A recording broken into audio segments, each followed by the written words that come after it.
Hello everyone, I am Sean Apollo Clark. I'm a professional commentator who's been fortunate enough to travel the world bringing you commentary for professional tournaments thanks to Starcraft 2 and of course its community. When I'm not traveling, I make educational videos for players of all levels in hope to aid you in achieving your goals.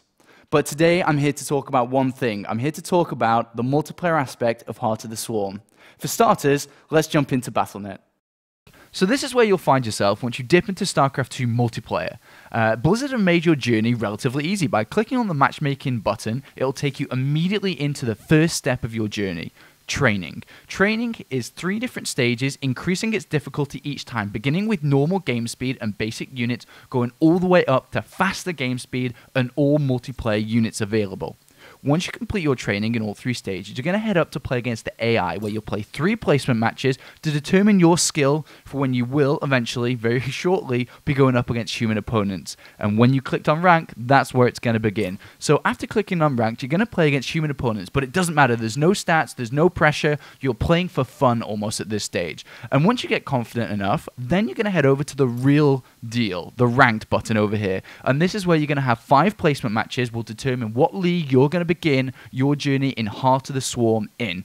And this is where it all begins. So when you enter a 1v1, unlike the single play where you have various objectives, you have a single one here. Kill the other guy. Now let's jump into an actual multiplayer game. So here we are. I'm playing Terran today, and as mentioned earlier, to accomplish killing the other guy, you need to balance the main concept of StarCraft 2, which is building your economy, versus unit production. With investing too much into your economy in the early stages, you are weak against early attacks. But if you focus too much on building an army at the start, you fall behind in your economy. Finding the balance is where the true beauty of playing StarCraft 2 multiplayer is. Let's rewind the game and go back to the beginning to take a closer look at this simple concept. So here we are now, only a few minutes into this game.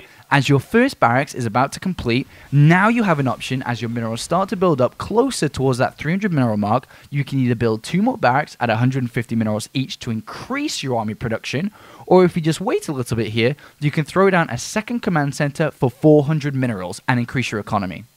As this command center completes, we will start to add production to build our army, which will be powered from a stronger infrastructure because of that earlier command center. This is the first step towards catching up our production with our stronger economy. We are now heading towards having an army that we can be aggressive with. So let's fast forward once again where we'll have our army and we can start to move out on the map. So I am now with my army moving across the map looking to start a fight. I have a good economy and good production, and now I must focus on my unit control and getting the best with what I have. With our army, we've purchased the new Heart of the Swarm unit, the Widowmine. You can see them borrowed around in the ground around our army that we have. They deal out splash damage to the units that move in the near vicinity. We will try our best to utilize them against our opponent. We have a good amount of units supported by Medivacs here, which if you didn't know, they'll heal our Marines and Marauders. So here we have the Protoss player moving out. We have our army, and then we're going to stim and pull back our units into the Widowmines. We need to dodge the storms that are coming down that will deal terrible damage here, and then with the good use of the Widowmines in conjunction with our primary squad and with very good control, we will eliminate everything that the Protoss player has. And after we do this, it's time to start the push towards his base.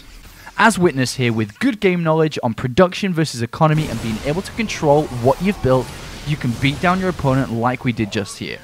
Fewer things are more satisfying than winning a ladder game.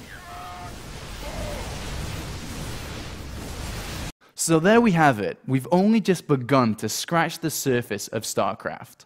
I have given you the tools to start your multiplayer journey, and I hope to see you on the ladder. Good luck, Commander. This is Sean Apollo Clark, signing off.